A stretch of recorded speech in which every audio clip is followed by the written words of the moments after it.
माघ महात्म अध्याय 18। हरे कृष्णा। राधे राधे। पुराणों में बताया गया कि माघ मास में पूजा अर्चना और स्नान करने से नारायण को सरलता से प्राप्त किया जा सकता है। आप पर भी श्री कृष्ण की साक्षात कृपा है, तभी आप यह माघ महात्म सुन पा रहे हो, वरना विश्वास रखिए जिनके ऊपर श्री कृष्ण की कृपा नहीं होती उनके ऊपर कलयुग का इतना प्रभाव होता है कि वह 3 घंटे की पिक्चर देख सकते हैं। प्रेट कोई भी अच्छा कर्म नहीं कर सकते। अब बिना समय बर्बाद किए हुए हम श्री गणेश जी महाराज और अपने गुरुदेव को याद करते हुए माघ महात्म का अध्याय 18 सुनेंगे। मंगलकारी देव तुम मंगल करो गणेश, जगवंदन तुम रे, करे काटो सबके कलेश। बोलो गणेश जी महाराज की जय। गुरु मन में बैठ सदा गुरु है ब्रह्म का, गुरु अवगुण को मेटते मिटाते सबका ब्रह्म जाल। बोलो गुरुदेव महाराज की जय। कल हमने माघ महात्म के अध्याय 17 में राजा चित्र की कथा सुनी, जो विष्णु भक्ति निंदा और द्वेष करने के कारण 21 युगों तक नरक को में भटकते हुए रहे और फिर पिशाच बने और ब्राह्मण देवदूती से मिले। अब हम आगे की कथा सुनेंगे। इतनी कथा कहने के बाद लोमेश ऋषि बोले कि देवदत्ती ब्राह्मण के सद्भावना युक्त वचन सुनकर वो पिशाच रूपी राजा चित्र ने रोना बंद करके विनीत भाव से बोला, हे दीज, मेरे किसी बहुत बड़े पुण्य की से मुझको आपके दर्शन हुए है। बिना पुण्य के साधु की संगति नहीं होती। और फिर उस पिशाच ने देवदूती मुनि को अपने पहले जन्म का सब वृत्तांत कह सुनाया, कैसे उसने भगवान विष्णु से द्वेष किया, कैसे इसी कारण से उसकी इतनी बुरी दशा हुई। पूरा वृत्तांत सुनने के बाद वह पिशाच रोने लगा और बोला, जिस श्री हरि विष्णु का नाम यदि अंत समय में मनुष्य के मुख से निकल जाए तो वह मनुष्य भी विष्णु पद को प्राप्त हो जाता है। जो सबका पालन करते हैं उसी से मैंने द्वेष किया। यह सब मेरे कर्मों का ही दोष है, जिसकी ब्राह्मण तप द्वारा प्रार्थना करते हैं। ब्रह्मा आदि देवता सकांत ऋषि जिसको मुक्ति के लिए पूछते हैं, जो आदि मध्य और अंत में विश्व का विधाता और सनातन है, जिसका आदि मध्य और अंत में ही नहीं, उस भगवान के साथ मैंने द्वेष किया। जो कुछ पुण्य मैंने अपने पहले के जन्म में किए वो सब भगवान विष्णु के देश रूपी अग्नि में जल के भस्म हो गए। यदि किस प्रकार के मेरे इस पाप का नाश हो जाए तो मैं सदा भगवान विष्णु का पूजन करूंगा। विष्णु भगवान से द्वेष करके मैंने बहुत दिनों तक नरक यातना भोगी और अब पिशाची योनि में पड़ा दुख पा रहा हूँ। इस समय मैं किसी अच्छे कर्म के योग से आपके आश्रम में आया हूँ, जहाँ पर आपके सूर्य रूपी दर्शन ने मेरे दुख समान अंधकार को दूर कर दिया। अब आपको ऐसा उपाय बताए जिससे मेरी यह पिशाची योनि दूर हो जाए, क्योंकि सज्जन पुरुष उपकार करने में देर नहीं करते। पिशाच की यह बात सुनकर देवदूती मुनि कहने लगे कि यह माया देव मनुष्य असुर सबकी स्मृति को मोहित कर देती है, जिससे धर्म का नाश करने वाला देश उत्पन्न हो जाता है। जगत के उत्पन्न करने, रक्षा करने और नाश करने वाले जो प्राणी की आत्मा है, क्या उनसे भी लोग द्वेष करते हैं? जिनके अर्पण करने से सभी कर्म सफल होते हैं, उनकी भक्ति से मुख मोड़ने वाला मूर्ख किसी भी गति को कैसे प्राप्त हो सकता है? चारों वर्णों का वेद हरि का भजन करना ही उत्तम है, अन्यथा कुमार्ग में चलने वाले मनुष्य नरक में गामी होता है। इसी कारण वेद विरुद्ध कर्मों को त्यागना चाहिए। अपनी बुद्धि से बचे हुए धर्म के मार्ग में चलने से मनुष्य परलोक के पद का भी नाश करते हैं। जो वेद देवता और ब्राह्मण की निंदा करते हैं और जो झूठ और मन कल्पित शास्त्रों को मानते हैं, ये हमेशा नरक में ही जाते हैं। देवादिदेव भगवान विष्णु से विमुख होने वाले नरक में ही जाते हैं। जैसे द्रवण देश का नाजा नरक में गया, इस कारण इनकी निंदा नहीं करनी चाहिए।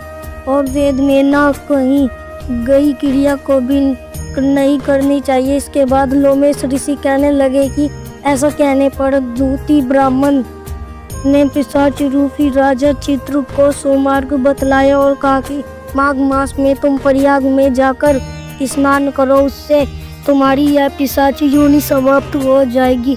माघ मास में प्रयाग में स्नान करने से मनुष्य पहले जन्म के सब पापों से मुक्त हो जाता है। वहाँ पर स्नान करने से मुक्ति प्राप्त होती है।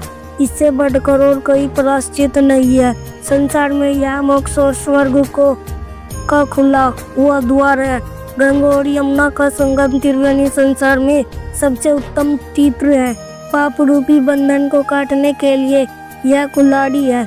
कहा तो भगवान विष्णु सूर्य तेज गंगा यमुना का संगम, और कहा यह तुम पाप रूपी तृण की आहुति जैसे घने अंधकार को दूर करने वाले का चंद्रमा चमकता। उसी तरह संगम के स्नान से मनुष्य पवित्र हो जाता है। मैं तुमसे गंगा यमुना के संगम का वर्णन नहीं कर सकता। गंगा जल की एक बूंद के स्पर्श से केरल देश का ब्राह्मण मुक्त हो गया। देवदूती ऋषि के ऐसे वचन सुनकर वह पिशाच रूपी राजा चित्र के मन में शांति उत्पन्न हुई, मानो उसके सब दुखों से वह छूट गया हो। प्रसन्नता से उसने विनय पूर्वक देवदूती ऋषि से पूछा, हे मुनि, केरल देश का ब्राह्मण किस प्रकार मुक्त हुआ? कृपा कर यह कथा मुझे विस्तार पूर्वक बताई। देवदूती ब्राह्मण कहने लगे, केरल देश में वासु नाम वाला एक वेद भगंत ब्राह्मण था। उसके बंधुओं ने उसकी भूमि छीन ली थी, जिससे वह निर्धन और दुखी होकर अपनी जन्मभूमि त्याग कर देश विदेश में घूमता। किसी व्याधि से ग्रस्त होकर मृत्यु को प्राप्त हो गया। उसका कोई बांधव न होने के कारण उसकी अंतर्वैदिक क्रिया नहीं हुई और न ही उसकी दाह क्रिया हुई। इस प्रकार क्रिया के लोप होने से निर्जन वन में वह प्रेत होकर चिरकाल तक फिरता रहा। शीत ताप भूख प्यास के दुख से आकार करता हुआ वो नंगे शरीर रोती फिरता, परंतु उसका कोई संगति नहीं दिखाई देती। सर्वथा दान न देने से वह अपने कर्म फल को भोगता था। जो लोग अग्नि में आहुति नहीं देते, भगवान का पूजन नहीं करते, आत्मविद्या का अभ्यास नहीं करते, अच्छे तीर्थों से विमुख रहते हैं, जो लोग दुखी लोगों को स्वर्ण वस्त्र तांबूल रत्न फल तथा जल नहीं देते, तथा छल कपट से जीविका प्राप्त करने वाले दूसरों तथा स्त्रियों का धन हरने वाले पाखंडी कुटिल चोर बाल वृद्ध तथा आतुर और स्त्रियों पर निर्दयता करने वाले, आग लगाने वाले, विष देने वाले, झूठी गवाही देने वाले को मार्ग पर चलने वाला, माता पिता भाई बहन संतान तथा अपनी स्त्री का त्याग करने वाले, जो सब तीर्थों में दान लेते हैं, पालन करने वाले, स्वामी को त्याग देते हैं और गौर तथा भूमि के चारों वेदों की निंदा करने वाले, व्रता द्रोह करने वाले, प्राणियों की हिंसा करने वाले, देवता गुरु की निंदा करने वाले, ये सभी बारंबार प्रेत पिशाच राक्षस तथा बुरी योनियों में जन्म लेते हैं। अतः बुरे कर्मों से बचकर धर्म के कार्य तथा यज्ञ दान और तप आदि करने चाहिए, क्योंकि कर्म फल अवश्य ही मिलता है। इस प्रकार प्रेत की गति देकर किसी को भी पाप कर्म कदापि नहीं करना चाहिए। माघ माह महात्म अध्याय 18 समाप्त। कल हम माघ महात्म के अध्याय 19 में आगे की कथा सुनेंगे। याद रखो, जीवन संभंगुरा अभी भी समय है और अभी भी नहीं हुई। जब अगली घड़ी का भी पता नहीं क्या हो जाए, तो क्यों इस शरीर का उपयोग करके अभी कर्मों के बंधन से मुक्ति पा ली जाए। ना सरल उपाय और इसका तो सबसे आसान सस्ता है, नाम जाप करना। याद रखो, कलयुग में केवल नाम आधारा, सिर्फ नाम जाप करके भक्ति प्रेम मुक्ति शक्ति सब पाया जा सकता है। इसलिए प्रेम से मन से भाव से हर सांस के साथ हर पल बस जपते रहो। हरे कृष्णा हरे राम राम राम राम हरे हरे। आपसे रिक्वेस्ट है, प्लीज इन वीडियोस का अधिक से अधिक शेयर करें।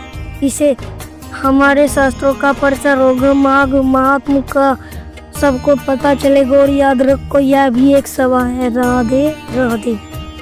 एक कृष्ण चालीसा पाठ बंसी शोभित कर मधुर नील जलद तन श्याम अरुण अधर दिन जनो बिम फल नयन कमल अभिराम पौने इंद्र अरविंद मुख पीताम्बर शुभ साज जयपन मोहन मदन छवि कृष्ण चंद्र महाराज जय यदुनंद जय जगवंदन जय वसुदेव देव की नंदन जय यशोदा सूत नंद दुलारे जय प्रभु भगतन की दरगत जय नट नगार नाग नथैया किस्त कन्हैया धनुषरैया पूनी नक पर मुगिरीवर धारो आओ दनन कष्ट निवारो बंसी मधुर अधर धरी तेरी होवे पूर्ण विना मेरी आओ हरि पूर्णिमा कंचाकू आज लाज भारत की राखो गोल कपोल चिबू करुण मुर्दू मुस्कान मोहिनी डारी राजीव नयन विशाला मोर मुकुट वैजंती माला कुंडल समन पीत पट अचिकाटी किंग कीन कांचनी कांच नील जन लज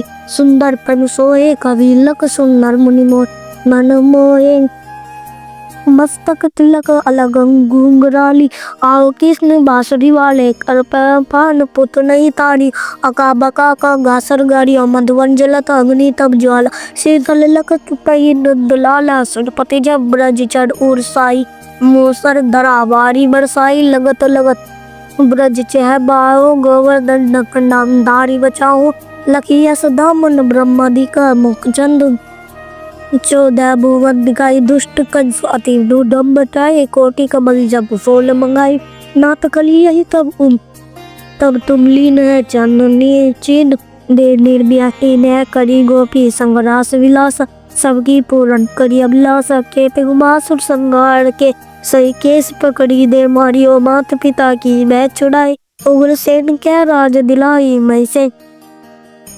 मस्तक चैन सुतुलाए मात्र देवी की शोक मिटायो भौमासुर मूल दैत्य संगारी लाए 10 सक मारी देवी मई रणचीर संघर जरा सिंधु राक्षस कई मार असुर बकासुर आदि मारियो भक्तन के तव कष्ट निवार दीन सुदामा की दुख तारियो अंधुल ली 3 मुठ मुख डारियो श्री कृष्ण 40 श्लोक तो प्रेम से बोलिए भगवान श्री कृष्ण की जय। अगर आज की वीडियो आपको पसंद आई हो तो लाइक और सब्सक्राइब कीजिएगा और अपने परिवार में मित्रजनों पर शेयर भी कीजिएगा और कमेंट में जय श्री कृष्ण जरूर लिखिएगा।